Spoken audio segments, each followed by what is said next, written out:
तो अगर हम रामायण को संधि विच्छेद करते हैं तो राम प्लस आयन, आयन माना जर्नी। तो जहां पर श्री राम की जर्नी, उनकी जीवन यात्रा के बारे में बताया गया, वो है रामायण। एक भाई का भाई के साथ कैसा प्यार होना चाहिए, एक बहन को बहन के लिए कैसे त्याग करना चाहिए, बाप और बेटे का रिलेशन कैसा होना चाहिए।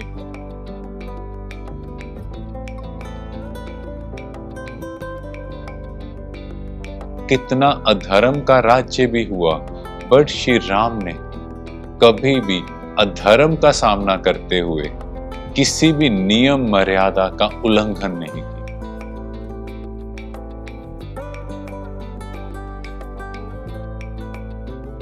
उनका तीर किसी जानवर को नहीं, किसी मनुष्य को लगा और उसके प्राण चले गए। वो राजा दशरथ को श्राप देते हैं कि आपकी मृत्यु पुत्र वियोग में होगी।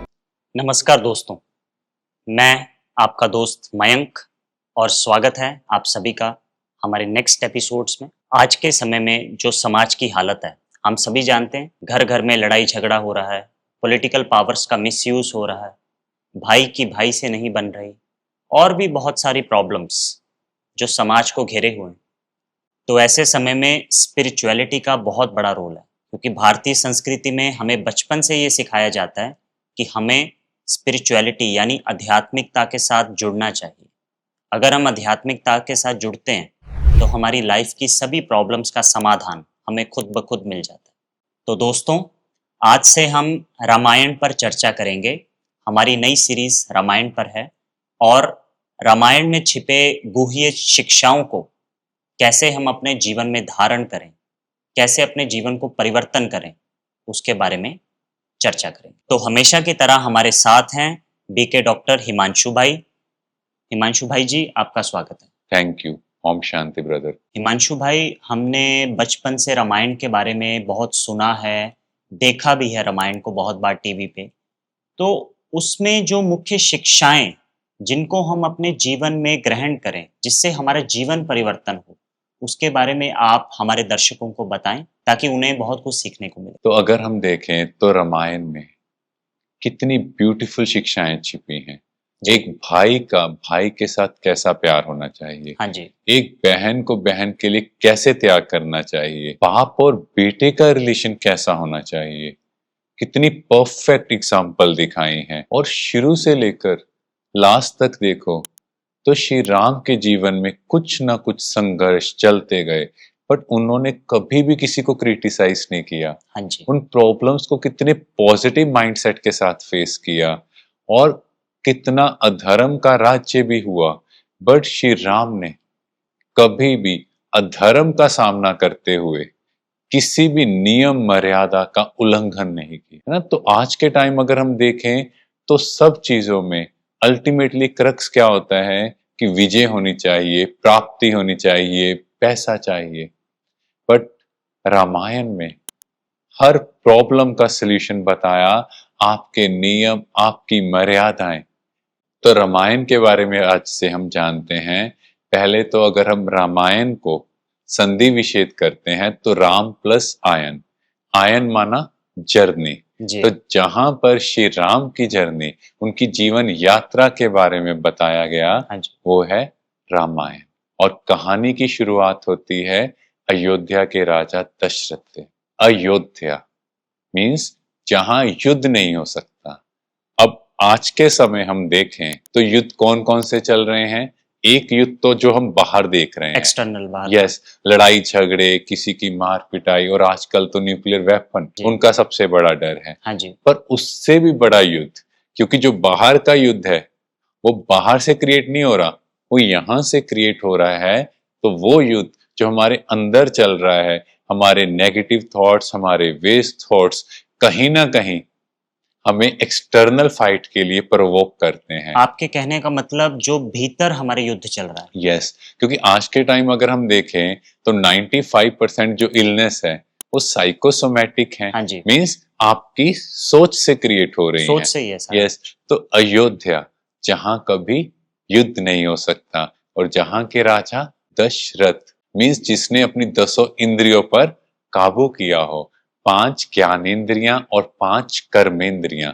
तो ऐसे राजा, सूर्यवंशी राजा दशरथ दिखाए। उनका बहुत ही पॉजिटिव माइंडसेट। आप हमारे दर्शकों को कुछ कहानियों से समझाएंगे? राजा दशरथ जब वो राजकुमार थे और शब्द भेदी वान विद्या में बहुत परवीन थे। जी अब ये शब्द भेदी वान विद्या क्या है? मीन्स किसी की आवाज सुनकर उस पर तीर चलाना।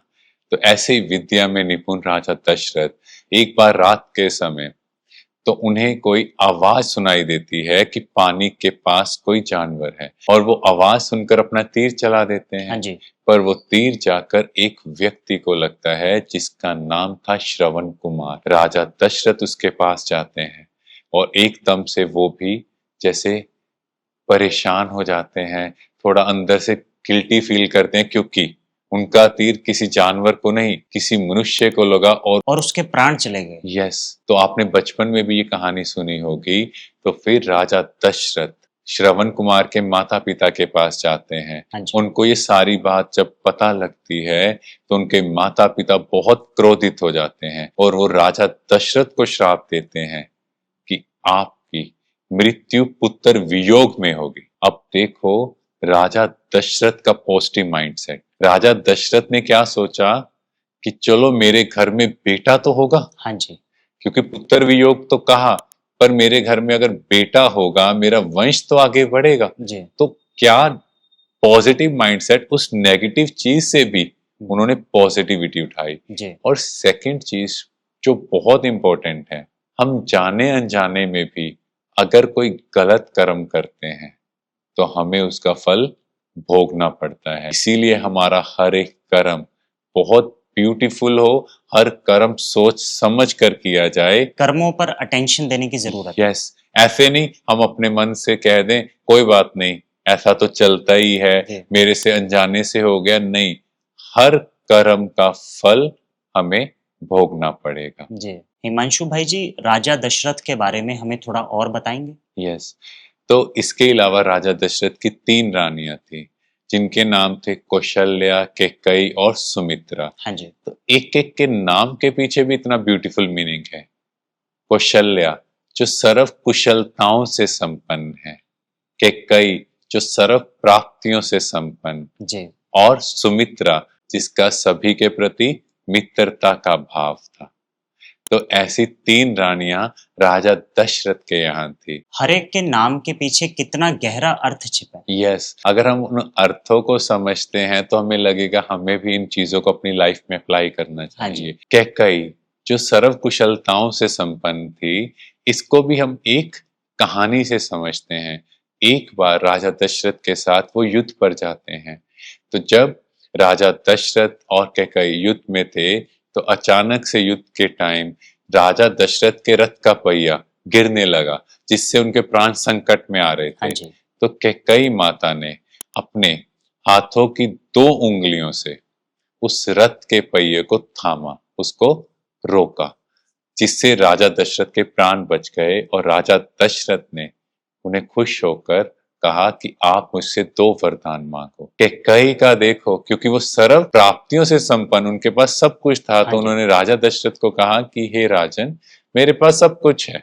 वो तो सर्व प्राप्तियों से संपन्न है। यस, मुझे कुछ भी नहीं चाहिए, हाँ जी पर जब समय आएगा तो मैं आपसे ये 2 वरदान मांग लूंगी। हाँ जी बट यहाँ से भी हमें ये समझना है कि यही जो वरदान थे वो राजा दशरथ की मृत्यु का कारण बनते हैं। जी तो इसीलिए कहा गया, जब भी हम खुश होते हैं कोई भी डिसीजन मत लो, कोई भी वचन ना दो, क्योंकि जब हम खुशी में एक्साइटेड होते हैं तो हमें लगता है सब अपने हैं। जी पर जब लाइफ में कुछ ऐसे नेगेटिव सीन, नेगेटिव सर्कमस्टांस आते हैं, तब हमें रियलाइज होता है कि हमें उस टाइम खुशी में टू मच एक्साइटेड नहीं होना चाहिए था, या ये डिसीजन नहीं लेना चाहिए बिना था। सोचे समझे नहीं।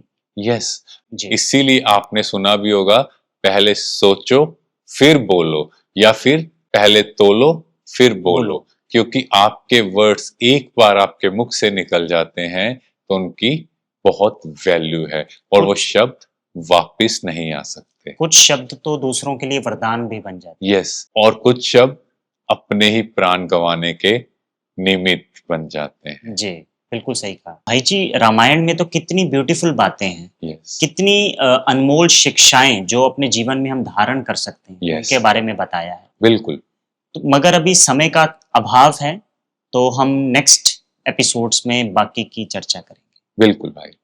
तो दोस्तों, जो हमने आज चर्चा की, इतनी गहरी बातों को हमने समझा। कई बातें तो हमें पता ही नहीं थी। राजा दशरथ और उनकी 3 रानियों के बारे में हमने जाना। तो दोस्तों, अब नेक्स्ट एपिसोड्स में हम श्री राम जी के जीवन के बारे में बात करेंगे।